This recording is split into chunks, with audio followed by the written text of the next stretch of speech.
Olá, meu nome é Luiz Wulff, eu sou o CEO do Tex Group e vim trazer as principais notícias tributárias que mexeram com a nossa semana.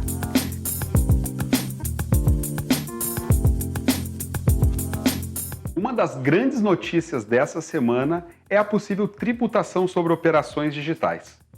Esse tipo de tributação já está sendo discutida na OCDE e pelos países do G20, que entendem que a tributação sobre o mercado digital deve ganhar força, principalmente na modificação do padrão de consumo do físico para o digital. Aqui no Brasil, o ministro Paulo Guedes, com a sua ideia de tributação sobre movimentação financeira, passou a se voltar agora como uma tributação sobre transações digitais. Um nome um pouquinho diferente, mas que sim está alinhado com as políticas globais em relação a esse tipo de transação, principalmente para evitar o deslocamento de recursos financeiros de países que possuem uma tributação mais alta para países que possuem uma tributação menor, como vem fazendo muitas empresas de tecnologia do Vale do Silício.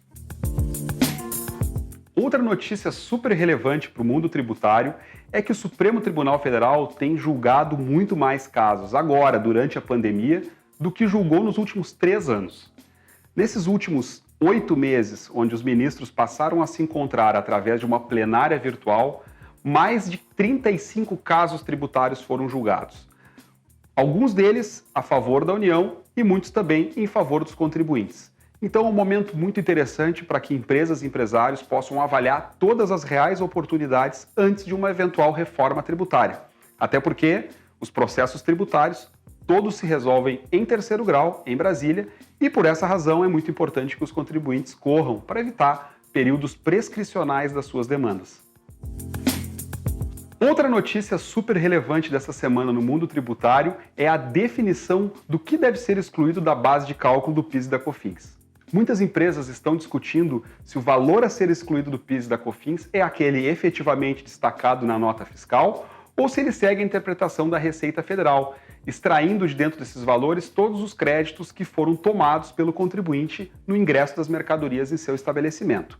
Dessa forma, os tribunais passaram a discutir esse tema e é muito importante que os contribuintes levem em conta, através de seus assessores jurídicos, a melhor maneira de peticionar e de informar no processo qual é a definição da base de cálculo a ser excluída nos pedidos das suas ações judiciais. Esse é um ponto tão relevante que, se nós adotarmos a interpretação da Receita Federal, o resultado econômico financeiro final desse tipo de demanda pode cair para até 1/3 do valor que efetivamente o contribuinte receberia caso a exclusão fosse pelo valor destacado em nota fiscal. Portanto, muita atenção dos gestores tributários, diretores, gerentes e CFOs para esse ponto em especial, para que as suas decisões judiciais não saiam com um valor menor do que poderiam sair nessa briga contra a União Federal. E se você quiser saber mais, clique no link abaixo e conheça todas as notícias do mundo tributário que foram especialmente selecionadas pelo nosso time de conteúdo. Até a próxima!